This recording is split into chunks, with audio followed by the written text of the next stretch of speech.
Happy holidays. Come on, y'all. It's Thursday. It's Therapy Thursday. Come in, come in, come in. We got a hot one tonight. We got a hot one. We got the last one for 2023 tonight. Happy holidays. And the merry bells are ringing. Happy holidays to you. Come on into the room. Happy Thursday. It is Therapy Thursday. It's time for Transforming Trauma Podcast with Dr. Triffy. I'm a licensed psychologist in Atlanta, Georgia. I sound the way I do because I'm from the loveliest island in the Caribbean. I venture to say the world, Dominica. Not to be confused with the Dominican Republic. We love them a lot. Yeah, but they're a different Dominica. They are up north. They border with Haiti. We are down south. We are between Guadeloupe and Martinique.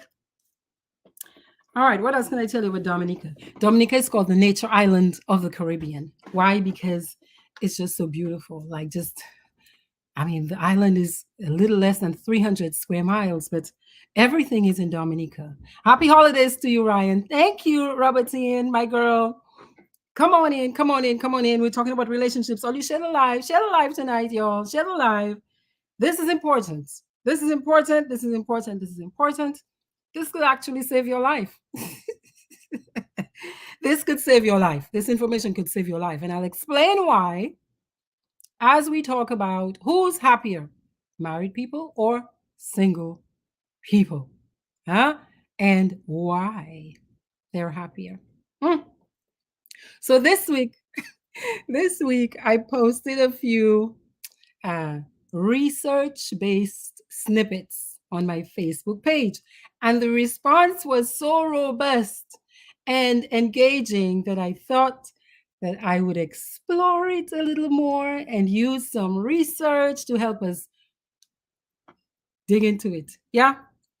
Why is research important? If you ask me, research is an incredibly valuable tool because research helps us gain knowledge and insights into topics that I think are important to all of us. Yeah, it helps to expand our knowledge, like I say, get a deeper understanding on subjects, and overall help you make more informed decisions, because a lot of us like to go based on our intuition. I respect intuition, but there are some things that you need to get a little bit more to help you form a more informed decision. You need a little bit of research, a little bit of evidence, a little bit of more factual data, like what are the people who really know how to study these issues, what are they saying about it? Yeah. Another thing I think that happens is we look at our personal experience and we say, well, that has never happened to me, so that cannot be true. Or this is my experience, therefore that's how it is for everybody else. And we think just based on our experience, we can generalize it to the way it ought to be, forgetting that there are billions of people on the planet, billions of people. So using research helps us to promote critical thinking. We'll look at the issue more analytically versus emotionally, again, to help us make a more informed decision. Yeah, a more rational decision. Okay. So why are relationships important for you? Type in the chat, why do you think relationships are important? I mean, what purpose have relationships served for you in your life? How has it been beneficial to you? Why do you think it's important? I'm going to share something with you from the director of the Harvard Study of Adult Development. His name is Robert Waldinger. And he says that one of the biggest surprises he and his team of researchers have made about what makes people happy in life is that it's the same thing that helps to keep them healthy in life. The answer, according to him, is relationships. So what they did is they have what is called one of the longest running longitudinal studies. So a longitudinal study is a study where you start looking at people, say you start looking at them this year, and you just follow them, you track them, you track them, you track them, yeah, for years and years and years. This study that he's basing that conclusion on started in 1938. And they started with 724 participants. Right now, it includes over 1,300 descendants of the original participants. And this is the conclusion he came to, that relationships help to make us happy and keep us healthy. Yeah. So we would think, well, hey, if you've been looking at people from since 1938, maybe it's their blood pressure, right? Or their cholesterol level. Yeah, that would be a marker for how healthy they'll be the older they get. Turns out it was relationships. It was not just being in relationship, but it had to do with their level of satisfaction in the relationship, particularly the marriage relationship. And according to him, that was the biggest and best predictor of a happy and healthy life. Okay, let's talk more. I wanted to talk about married men versus single men, married women versus single women. So I want to look at some research at looking at who is happiest in marriage. If marriage is so if marriage is such a big contributor to our happiness and to our health, well, who's happiest and who's getting well in the marriages and who's getting sick? Because a lot of people are getting both. Let's start with a study by the National Bureau of Economic Research. That study found that married men tend to have higher levels of happiness and life satisfaction than single men. I have a friend whose feelings were a little bit triggered when I posted that on the page. But the research is continuing to bear out that married men, especially married men who identify their spouse as their best friend, have the highest level of reported happiness. Another study, I'm coming with facts tonight, Thunder. I'm coming with facts tonight.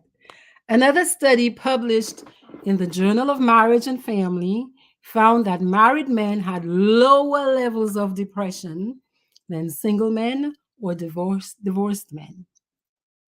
And that same study also found that married men tend to have better physical health and live longer than single men. That one was conducted by Dr. Kate Scott. She's in New Zealand, and it was published in 2010. Again, lower levels of depression and longer lives. Okay, so that might be, according to the researchers, connected to the fact that married men have a stable, reliable source of emotional support and social connection. Now, other research shows that social engagement and social support are two of the best predictors of a long life. So, in marriage, again, a healthy marriage, where you're with somebody that feels like your best friend, perhaps the most reliable place to get that kind of social support and social connection. Okay. here's another one. Research conducted by the National Bureau of Economic Research in the US found that married men actually experience a boost in happiness that lasts for several years after their wedding, after they get married. So that there's another connection also. In that study, they found that that boost is even greater for men who see their wives as their best friend. Hmm. That same study found that men who remained single tend to experience a decline in happiness in their 30s and beyond. Y'all want another study? Another one by Michigan State University found that married men are less likely to suffer from depression than their single counterparts. Again, the results are supporting other research that show that emotional and social support provided by your spouse helps men to cope with stress and improve their overall mental health and well-being. Okay, what do y'all think? Here's another study. This one is in the Journal of Health and Social Behavior. It found that being married, especially for men, is associated with a risk of lower heart disease, a lower risk of heart disease and stroke, as well as a lower risk of developing cancer. That's partly because married men are more likely to have somebody who's going to encourage them to go to the gym, yeah, eat better, cook for them, make sure they're eating a balanced diet, fuss about them about getting their annual exam, right? A colonoscopy, or this, or that. Yeah. In addition to the health benefits, being married can also have financial benefits. Married men are more likely to earn higher salaries than their unmarried counterparts. And that's because they're often seen as more stable. A lot of people think that's one of the reasons the military encourages a lot of their service members, encourage the service members to be married. I think there's actually some financial incentive for that. Financial stability provides a sense of security and peace of mind for men, and that can contribute to their overall happiness. Okay, so here's the thing. Here's something that's worth noting. While the study found these correlations between marriage and men's health, it is not necessarily saying that being married is the cause of the health benefits. What it's suggesting is that there might be other factors at play. For example, the social support, the fact that you have somebody there who's at the end of the day, you can go home and say, I was so stressed out, and this is what happened. Some men call their women all day long, babe, this is what's going on. So you have a built-in therapist. And I'm talking about married men. I'm not just talking about married men. I mean, it's a benefit for both people. But in this section, I'm talking about how beneficial it is for married men. Now, I wanted to talk about single women. Single women and happiness. But before I do that, I want to hear some of your thoughts on that. Good evening. Good evening. Good evening. I want to hear some of your thoughts on that. Because a lot of us grew up listening to many men. Well, I'm going to say me. In the culture I grew up, a lot of men seemed to be afraid of marriage. And it seemed to be something that men put off. And it seemed to be something that other men would suggest to their friends was a trap and not good for them. So I find it very interesting, this research. And, what do they say? They say, if you have friends, you share good things with friends. Right? So good, healthy information like this, yeah, I want to share it with my good friends. Deb says, did I share it on my other page? Yes, I did. I hope you can see it there. Okay. It's on Dr. Triffy as well. Okay, y'all. So the other piece of that was I said that some research is showing that single women are the happiest of all subgroups. And I think that one maybe stirred most people up. And I think that's for many reasons. Yeah, but I'll read the research and then we'll talk about it. Heavy says the research for married men sounds about right and true, and I have personal experience and knowledge about this study. It contributes to the positives, I believe, and I suspect for a long time. For a long time. Yeah, for a long time. Heavy says it's not LinkedIn Live now. It's not. Okay. Well, the fact that you can see me here means that you can see me. So I hope you continue watching me on this platform, wherever you're seeing me. Okay. Awesome. Okay, y'all. So let's talk about single women and happiness.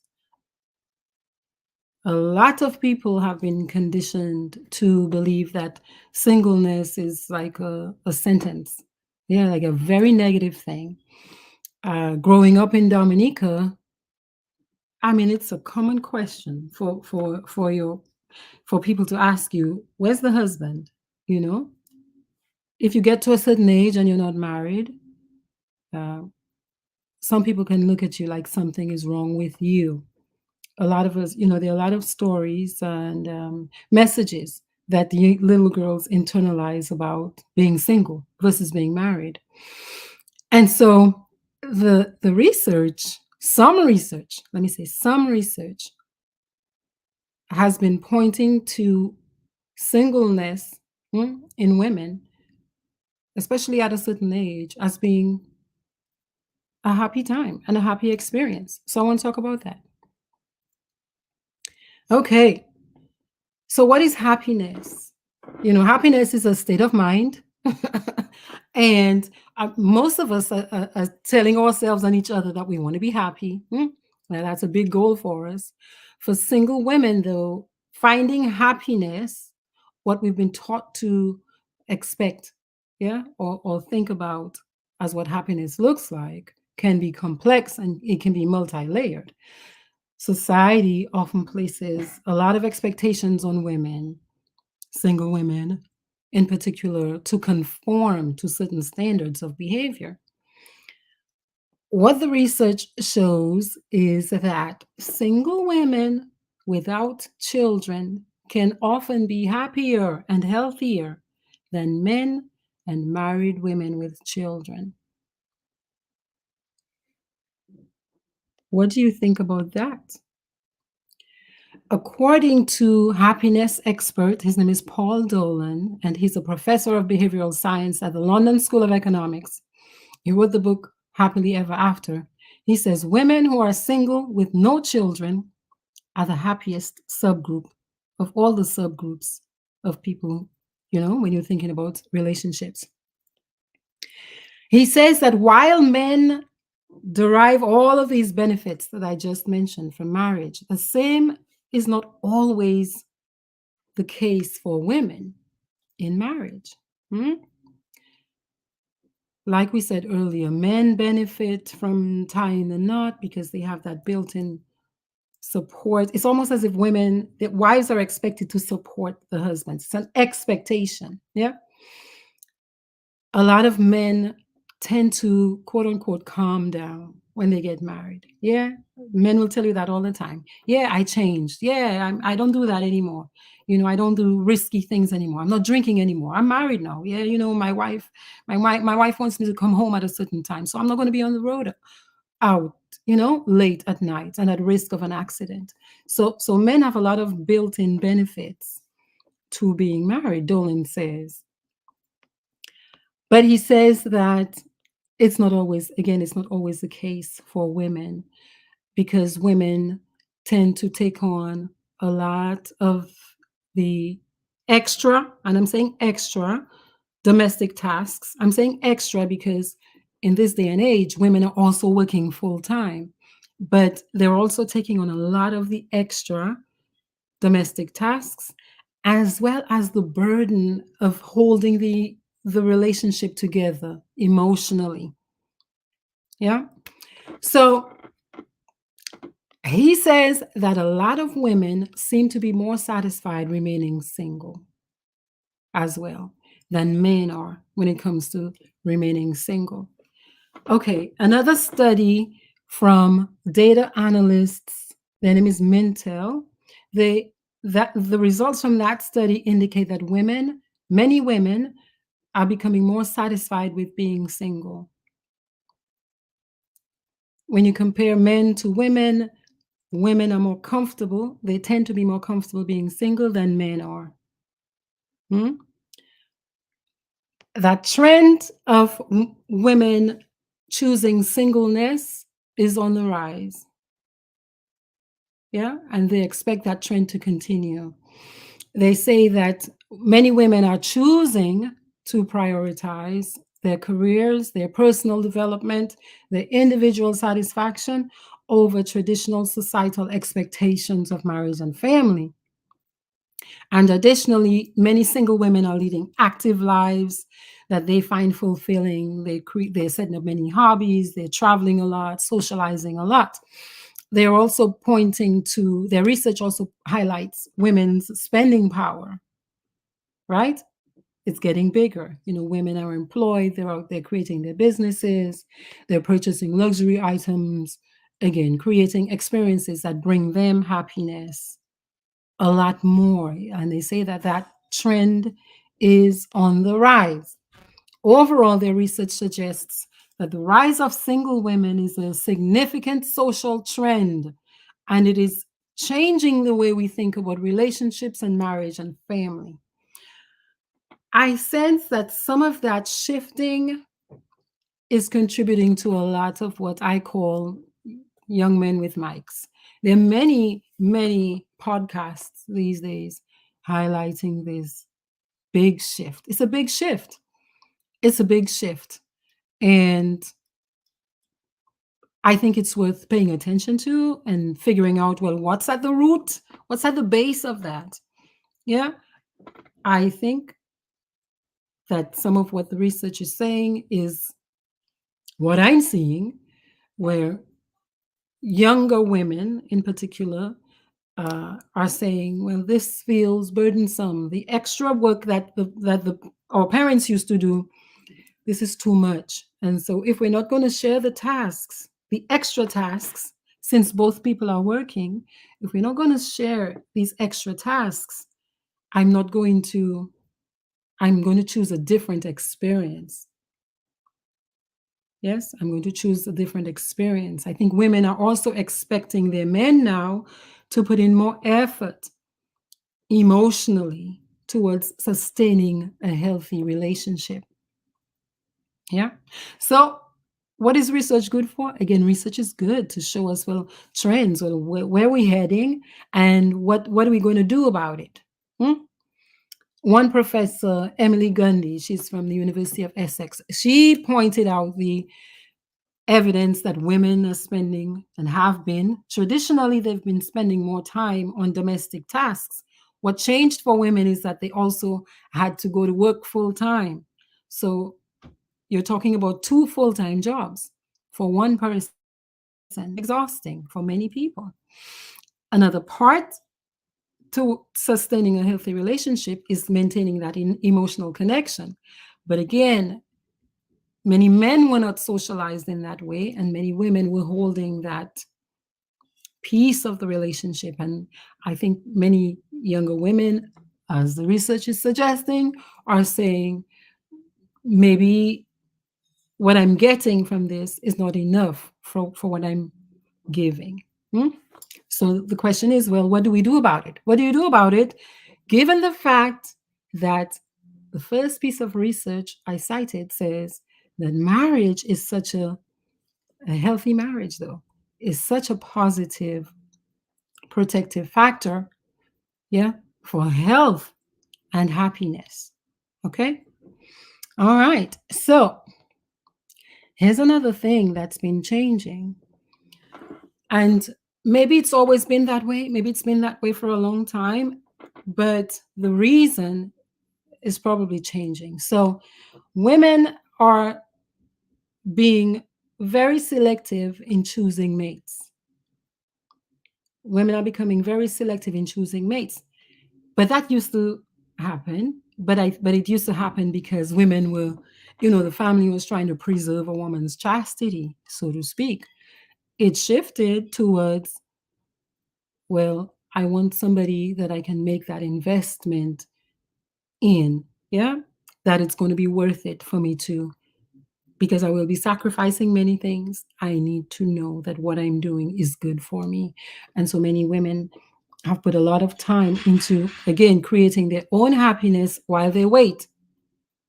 Yes, travel, school, work. Yeah, while I wait to choose a mate, I will create happiness. I'll be happy. Okay. Here's some criticism, though, of Dolan's research. So, Dolan is the one who said that single women are the happiest of all the subgroups. Of course, you can imagine that the Catholic Church came out quickly and said, no. So, some people looked closer at the way he interpreted the research, and they suggest that he misread a question that asks about whether or not your spouse is present or absent. What he based, what the argument is that he based his opinion on telephone poll results showing that women were professing lower happiness levels when their spouse was out of the room versus, so there's a question on the items that's asking about whether or not your spouse is absent, and they're saying it should have been meaning that they were absent. The way the women were responding, they were trying to say that they were less happy when their spouse was absent, as in there was no spouse, as in the spouse was divorced. Yeah, versus the way his critics are saying that he read it as if the people were saying they were less happy. They were happier when the husband was out of the room. So there's a little bit of a fine line that people are using to come back against the research results. But again, these other data analysts, Mintel, they found the same thing. So I think we kind of have to look and see how the culture evolves, and what happens with that. I think there's going to be, with all of the podcasting and young people, like young men especially, being very vocal about what they're looking for, what they want, and a lot of conversation back and forth between young people, men and women, about what they're looking for in relationships, what they want it to look like. I think we're just kind of in the blender now when it comes to that. Yeah, I think we're just kind of in the blender now when it comes to that. And I am encouraging people, though, to look at what has worked. What has worked? So what I mean by that is marriage really bad for women's happiness? The answer is no. If you go back to the first study I cited, that marriage is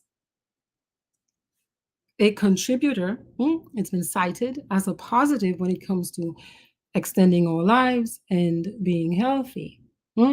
So historically, on average, married people have reported greater happiness, yeah, especially later in life, than unmarried people. It seems to make sense, yeah, especially based on how we've been raised, many of us, that separated and divorced people tended to fall in a less happy kind of bucket, right? But what I want to leave you with is that while some studies show that married people are happier, the thing is, perhaps they were happier people to begin with.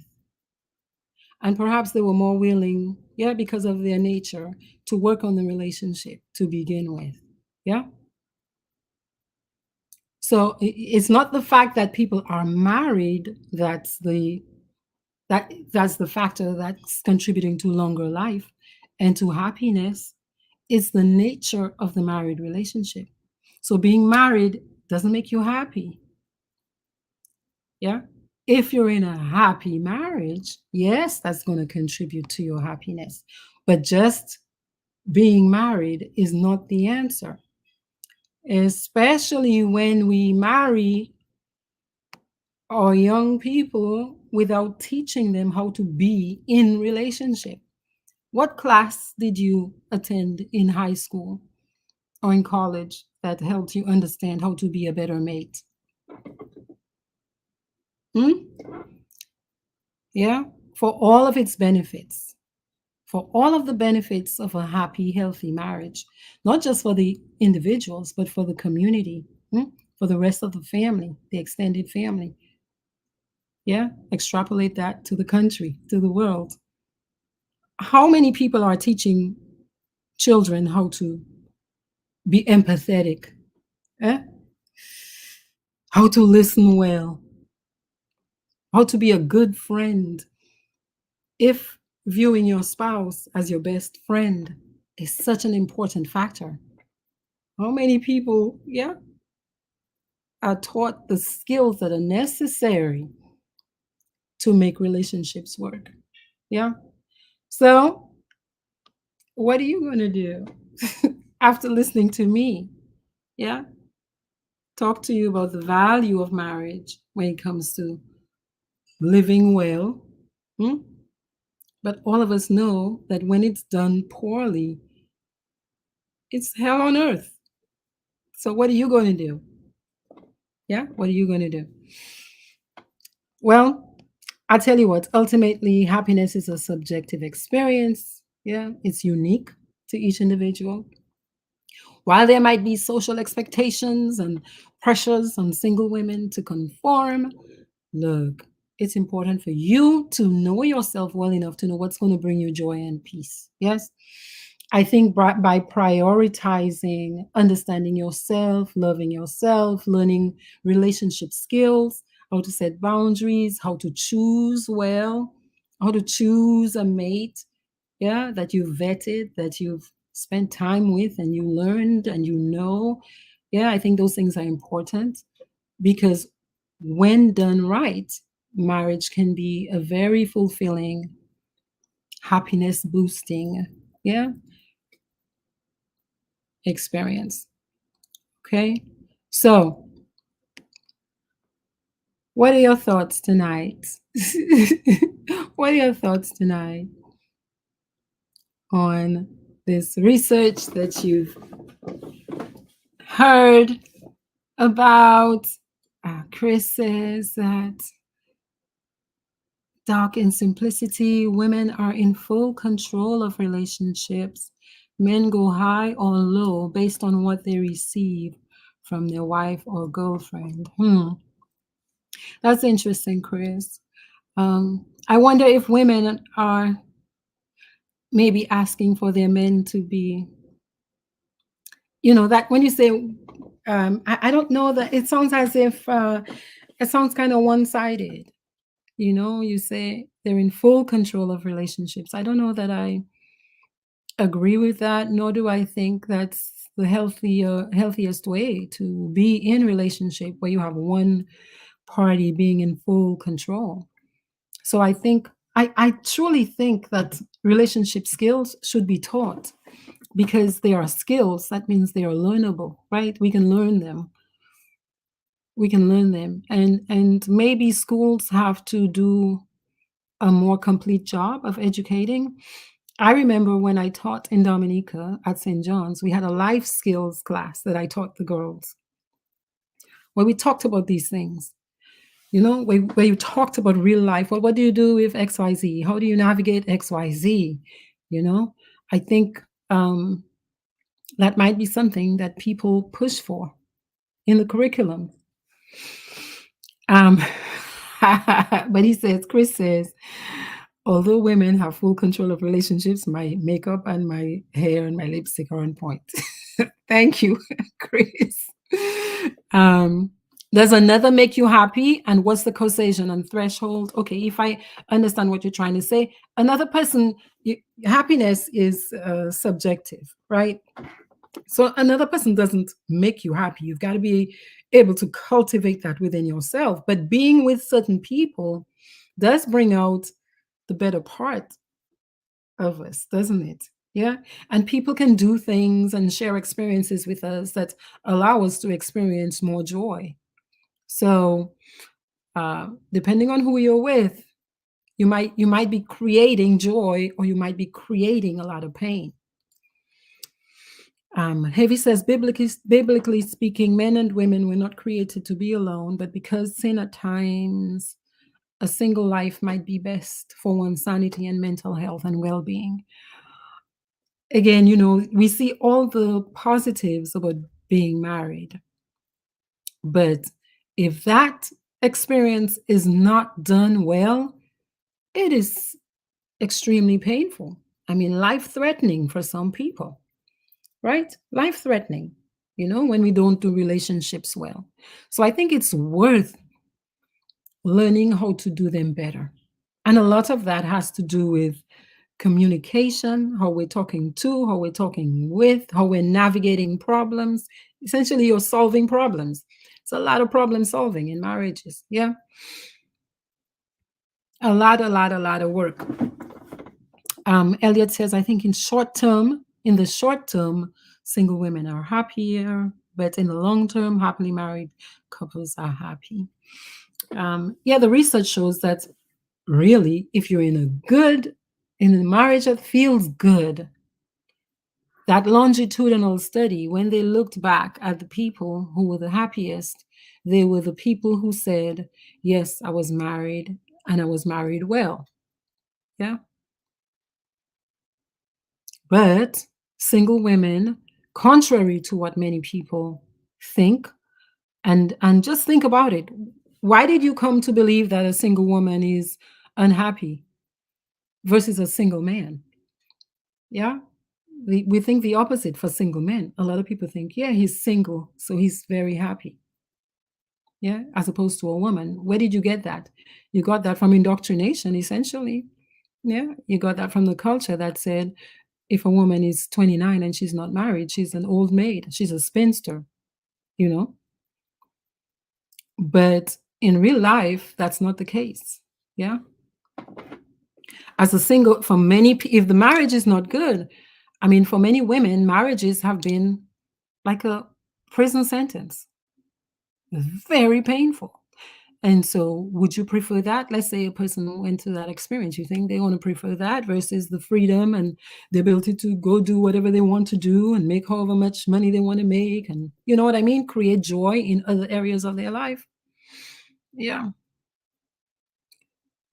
Um, Chris says, what's the main causation? Main causation of what, Chris? He says, since we're having more divorce and separation rather than marriage. I think, again, we're not taught skills to be together. I think a lot of people learn about communicating to other people with respect after a lot of pain, right? In relationships. Yeah. This is not a skill. We think we ought to be able to do it automatically because our bodies automatically want to connect, but it takes a lot of skill to maintain a relationship that's feeling good and working well for the two people. A lot of negotiating. And so if you don't have negotiation skills, if you're a person who you think whatever you say, that's it.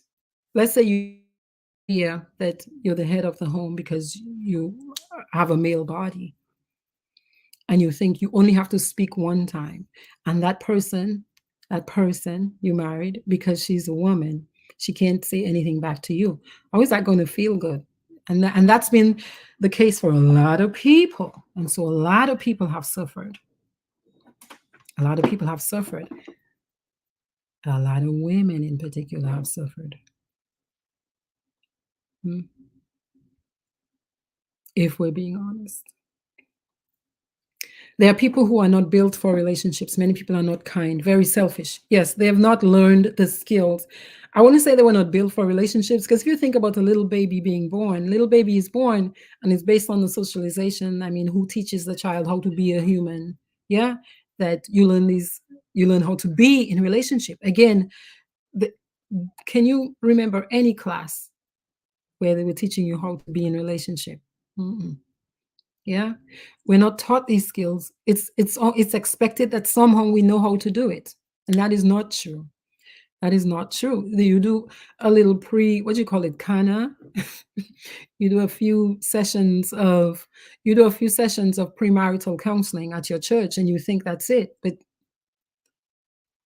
you're coming in with your whole story, right? Your whole background, your whole set of beliefs, and whatever you understand about how to be a husband. The other person is coming in with the same. I don't know that couples spend enough time when they're dating talking about these nitty-gritty things. And so we end up really harming each other when we come together if we don't do that well. So you're right. A lot of people were trained to be unkind. A lot of people were trained to be selfish. And again, your bodies meet each other, though your bodies like each other. Sometimes we think, well, that's what we need. As soon as the brain runs out of the the dopamine rush and the oxytocin, I mean, for some people it's 3 months and that's it, right? What do you have left? If you don't have negotiation skills, yeah, and understanding and empathy and the willingness to be grateful to the other person, you might as well, just, give it up. Yeah. Yvonne says, I think single women are happier than married women because if you don't have communication and you're not able to compromise, it's not going to work. It's how can it work? You're two different people. It's not automatic. Because you're in love, the first whatever how many months, infatuated, your body's infatuated with the other person. If you cannot learn how to use your words over and over and over again as the situations change with a level of understanding and respect, yeah, again, it's very painful. It's very painful and causes a lot of suffering, as evidenced by the high rate of breakups and divorce. Yeah. Heavy says you can't just get married to someone. You got to pray for what you want, and make sure you are what your partner wants as well. Communication. If a lot of people, again, I think we just go with the body rush. Yeah. And we're not also talking about other important things. Yeah. We're not also talking about other important things that are crucial to make any relationship work over the long haul. Yeah.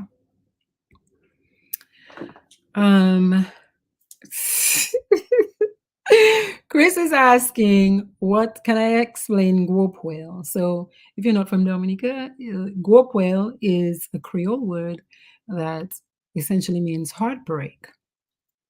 But not just heartbreak, but what happens with a broken heart, where you have the pining and the longing for the person that you broke up with. Sometimes I think that's about the biology of that is about oxytocin withdrawal. So oxytocin is the love bonding hormone. And when you are with the person that you love, the brain produces a lot of that. But think about it. If you suddenly give up, let's say you were a smoker and you suddenly give up cigarettes, and what your brain was getting from the nicotine is very painful. I think it's like detoxing. Withdrawing and detoxing from that brain chemical causes a lot of pain. It's not just that the person does not want to let go, but I think there are also physiological body brain responses, you know. Dr. TJ asked, what was Dolan's original premise? So Dolan was looking at happiness and marriage. He was looking at happiness and marriage, and he's got the book Happily Ever After. And so in his research, he found that single women, especially the childless single women, were doing pretty well. Were feeling pretty good about themselves out there, contrary to popular belief. And like I said, a lot of there's been some criticism, but there's also been other research that supports that. Um, so it's worth a look. It's worth a look. Um, Heavis, you said for some people it's less than that. Tell me more. What is it? What were you saying? Yvonne says marriage is hard if you cannot communicate. Yeah, some people they have not learned the skills. Again, I say it that way because that's the truth.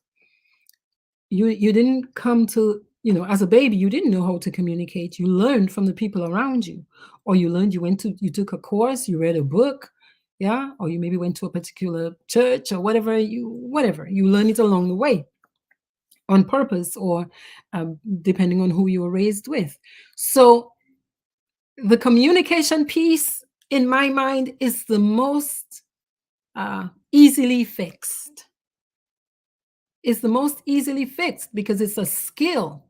It's how I place the words, is what word I put in front of which word. Yeah. It's how I structure my sentences. But there's also more to it. There's our our past history of how we saw our parents relating. Yeah. So we thought, well, that's how a man is supposed to be. And if your dad was one of those loud people who didn't listen to his wife because he grew up in a culture or a time where he didn't have to do that, yeah, you might bring that model to your current relationship. Yeah. Now with a young woman who grew up with parents who were like, no, we're not. These are healthy boundaries where you don't allow people to talk to you in a particular way. Yeah. And you might think, well, I don't have to do anything. I am enough. I am the man. I am the head of the house, and you have to do what I say. So we set up very painful living experiences for other human beings. These poor souls who've committed to be with us. And we refuse to learn or get help for whatever. Yeah, get help for whatever ways we learn to communicate and to be with other people that are not working in this particular setting. Yeah, it might have worked with 10 other people, but in this relationship, this other human being, it's not working with them. So, but are you willing to learn the skills? It's skills, y'all. It's skills. Yeah, it's not like automatic. It's not an automatic thing.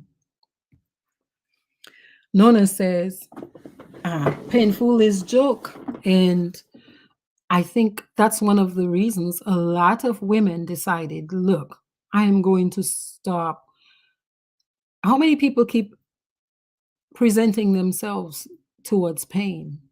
No, you've got to make a different choice at a certain time. So a lot of people are learning, well, if my picker is broken, then I need to take more time to investigate before I say yes. Yeah. And I think that's a wise choice. Nona says, painful is joke. Being able to watch my words is something I struggle with. And I don't think it's fair that I'm able to express myself freely. If you're not able to express yourself freely because you're afraid of the feedback that's coming at you, I don't care who it is, man or woman. You're living every day in a state of high stress and hostility. Like, why would you say yes to that? Why would you keep saying yes to that? Yeah. Does religion and culture play a part? Absolutely. Absolutely. We think, yeah, I'm making up my own mind. But a lot of the mind that you're making up is based on how you were trained and raised and where you went to church. So what you internalized, yeah, as far as how I'm going to be. When we become adults, a lot of us, we go searching for who we want to become, yeah, versus who they told us we needed to be. Some people do that work, yeah, and decide what they're going to keep from their childhood and upbringing and religion. and what they're going to drop because it doesn't work for them anymore as adults. But a lot of people just continue through life, and whatever was poured in, that's what they keep moving forward in life with. So, yes, religion and culture and family, the family you were raised in, what you saw. What was my mother like as a wife? What was my dad like as a husband? That's your template. That's what gets imprinted on you. And again, your responsibility as an adult, as you're contemplating relationships, is to decide, is this going to work? And in practice, if it's not working, because very often that's what happens. We come together, different families, different upbringing, and they clash. They must, as we're becoming the one. It must, it must. Yeah. Yeah. So it always plays a part. Always plays a part. Um, Nona says, I've been both married and single. Single life is fine. I was lonely in my marriage. This is a common complaint from women in marriages. I felt alone in the marriage, probably because my mate did not have good listening skills. They probably didn't listen when I asked for XYZ, or probably didn't think they needed to do it, for whatever reason. Single life is a beautiful experience. What's wrong with single life? Is being with yourself. Like, who hates being with them? Like, who would? I don't understand that part. Single life is being with yourself. Is there something wrong with being with yourself? That part I don't understand. Yeah. Heavy says, in reference to it ending after 3 months. Yeah, often for a lot of people, it's just again, your body likes the other person's body. A lot of people take that though they fall into marriage, and they do this for a long time. They have every right to do it, but that kind of setup is very painful if you're not bringing in the other skills. You need that piece, you need the biology piece, but you've got to bring in the skills part for it to work well. Chris says, do you believe women and their communication can push men away? Absolutely. Again, when I talk about communication, is because both people are struggling. Yeah. Depending on how I speak to another person, every action has a reaction, right? So, yes. Again, based on what we learned and didn't learn, many of us keep repeating these cycles. That's such a waste of time, if you ask me, when a lot of the time, instead of the suffering, just learn the skills. Learn the skills. The biggest piece that's missing for a lot of people is the ability to express their feelings in a respectful way, and for the other person to listen in a thoughtful and, respectful way as well, and to negotiate, to come together.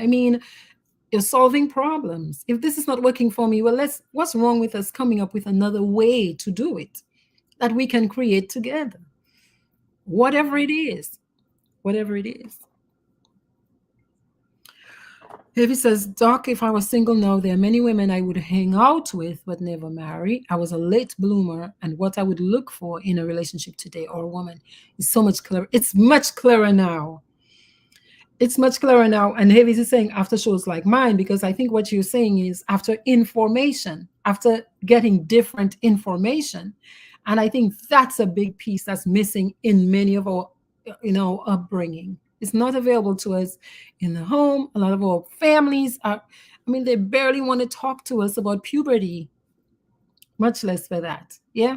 A lot of them were also struggling. They didn't necessarily know how to do it well. Yeah.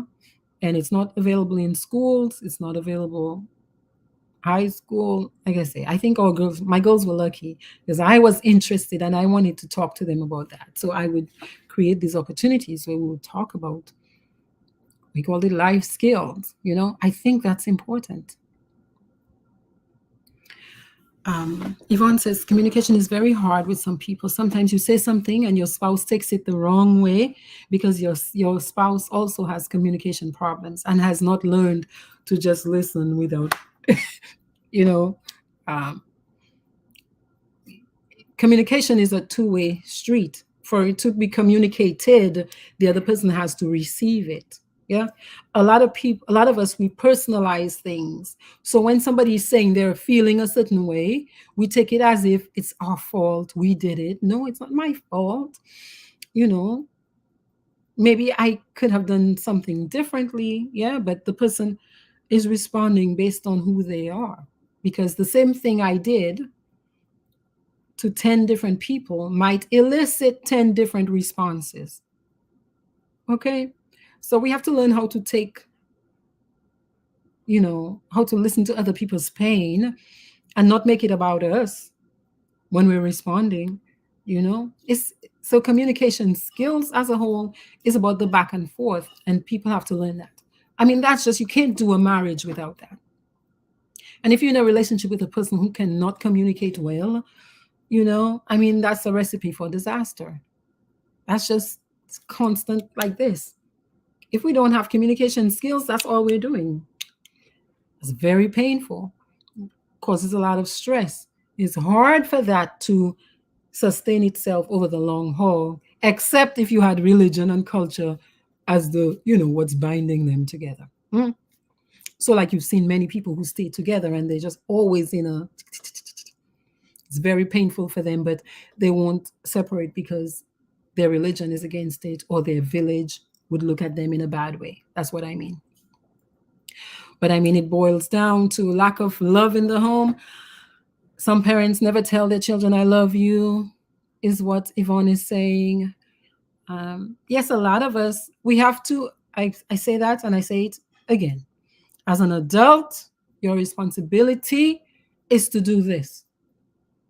And do an assessment of your upbringing, your childhood. What worked for me? What was good? What was not good? What do I need to adjust? What do I need to learn before I launch myself onto other adults and cause a lot of havoc and pain because I was not willing to do the emotional work sometimes that it takes to heal from childhood? But I mean, you have every right to continue with that, but it causes a lot of pain as we move forward if we don't address these things and make new decisions about who we're going to be in life and how we're going to be. Because a lot of the things we saw as kids, the things we had no control over, they were not good. They were not healthy. They're not gonna sustain any kind of marriage. So if we want the benefits of marriage, long life, health, support, financial help, all of that, you got to pay a price as well. Got to do the work to earn it, to create a good thing. And it's not automatic. It's not automatic. Okay. The chemistry you feel, it's not going to carry a marriage through if you cannot communicate through your problems to negotiate new ways to be. Hi, Carlson. I don't care. Yes, love of my life, and we're fighting every day. It's too much pain. Over time, it's not sustainable for most people. Again, some people will stay in it, in a very toxic situation, because the other things are more painful for them. Like, it's more painful for them to be divorced, or it's more painful, right, to separate their finances. So they'll stay in it. There's an answer, y'all. Learn communication skills, learn the skills, learn how to talk to each other. Yvonne says, I love myself a lot, so single is good sometimes. Of course, single has to be good because you are an individual person. Single must feel good for you, or else you're coming to another person with a lot of unmet needs. And that's not fair to the other person. So single better feel good to you. If you're waiting for me to come or them to come to rescue you from whatever pain because single is not feeling good, that's not cool. That's not cool. And a lot of people do that, and then they blame the other person and they say, you are not making me happy. You better be happy first. Yeah, so that other person comes and they augment what your single experience. This other person comes in, their new way of doing things. You're like, okay, let me try this. Oh, cool. Blah, blah, blah. As opposed to they have to come and fill you up. Come on now. Some people experience their partners like a bottomless pit. It's like you can't do anything. The more you do is the less they're satisfied, because They need to satisfy themselves first. So single better feel good first. Yeah, better. And you got to learn. And I think with this generation of younger women in particular, they're learning how to do that, how to be okay single, how to enjoy themselves first. Yeah, as opposed to like as soon as they can leave the house, oh, I'm getting married. But you're getting married. Do you even know what you're getting married for? And do you know yourself well enough? Like, what do you know about the world? My point of view on that.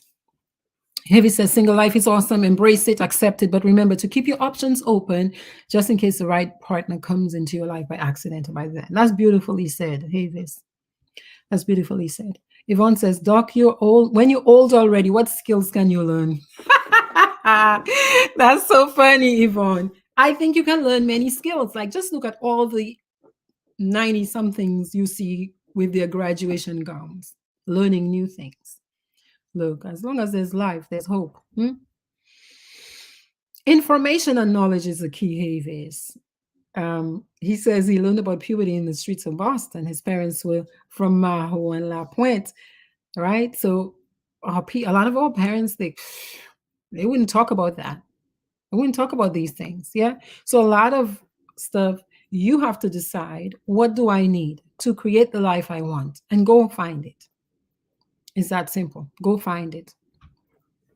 If it's as many people, their religion and culture dictates their marriage or their situation.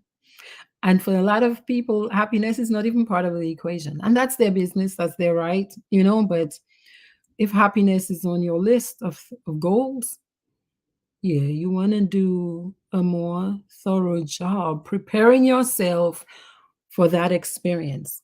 You prepare yourself to drive a car. You prepare yourself for jobs. I think we need to do a better job preparing for relationships because it's so painful. Again, it can become life-threatening with the suicides and the offing of other people, the unaliving of other people, when relationships, especially when the communication part of relationship doesn't work. And again, doesn't work because we did not do the work to learn how to do that better. Yeah, we hurt people and we hurt ourselves. I mean, what's the point of that? When there's a fix, there are many fixes and many fixes. Jackie says, I love both lives. My happiest is me being single. My happiest is me being single. Yeah. Coulson says they're coming with a lot of baggage and they don't want to let it go. They're holding on to it for dear life. But how dare you is my question. How dare you come in to another person's life, yeah, and not want to do the work to create a better experience, create a good experience for the person that you're coming into there. Do they owe you? Like, what is that? No. A lot of people are out there. Yeah, we can do better. A lot better. Yeah. And love is not just the physical chemistry part. It's a big chunk of it is, well, communicating. Yeah. Yvonne says, love, that's the answer right there. Love and marriage is a beautiful experience with the right person. Okay. Chris says, what is love? I think love is a lot about action. Love is about demonstrating. Yeah. The feeling part is chemistry, it's biology. There are many people that you don't like as human beings that your body might respond to. Yes or no? So you're going to call that love? Yeah.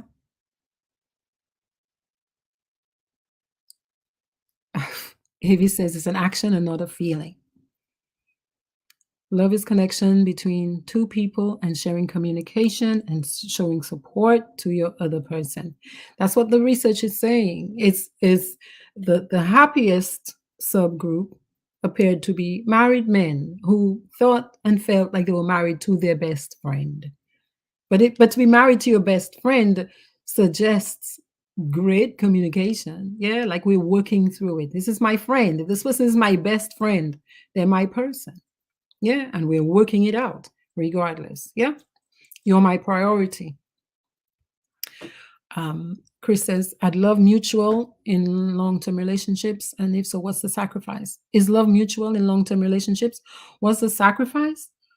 I don't know. I guess that depends on the couple and the individual people and what they're bringing as in sacrifice. What would they have to give up? Yeah, in the interest of the third thing. So there's you, there's me, there's the thing we create together. There's a relationship. Yes or no, right?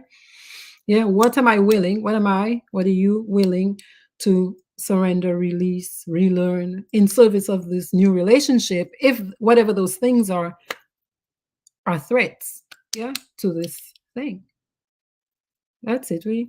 And what am I willing? I mean, what am I willing to learn to make this work? What am I willing to give up, surrender, learn to do in a different way to make this work? Or else leave this alone. Dr. Thomas says associations play a significant role too, because that's our network. That's our support group. So who I'm associating with, yeah, is that supporting this union that I'm building here? So who I'm choosing to be a part of my web, is that, imagine a building, buildings, and you see them kind of attached to the ground or whatever. Is that thing pulling this right here? Is it going to pull it? Is it pulling on it too hard? Yeah. Yeah. Anyway, Jackie says, Doc, great work on these topics. You are welcome. So, y'all, tonight is my last Transforming Trauma podcast for the year. I want to say thank you all so much for supporting me this year, joining me this year. I hope the new year brings us a lot of joy and happiness.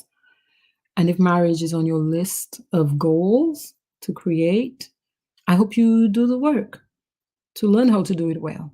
Because again, especially for men as they age, I think the argument about single men makes more sense when men are younger, but especially as you age, fellas, being coupled is very healthy for men. Yeah.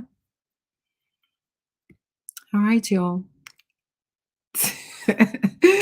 I hope I see you all on my Facebook Lives because I'll be doing that over the holidays for sure. But I will see you all in 2024 for my next Transforming Trauma podcast. Feel free to give me ideas and suggestions for topics for 2024. Can you believe it? We're already there, y'all. Chris, and so are you. Thank you very much. I love you back. Make your ginger beer and your sorrel and enjoy the downtime. Let me wrap up with this. Heavy says, I think at times we want love and at times physical, but if you have both in that person, aka your partner, boom. I mean, I think we have to be realistic and like clear thinking.